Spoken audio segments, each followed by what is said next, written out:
Есть одна тонкая вещь, когда я говорю, я, наверное, не всегда люблю себя. Мне кажется, что дело даже не в любви, а в том,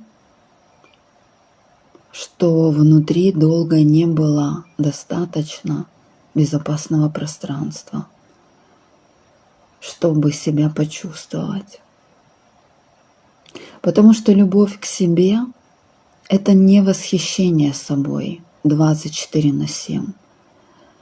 Это способность оставаться рядом с собой и в нежности, и в стыде, и в страхе, и в уязвимости, без внутреннего изгнания себя.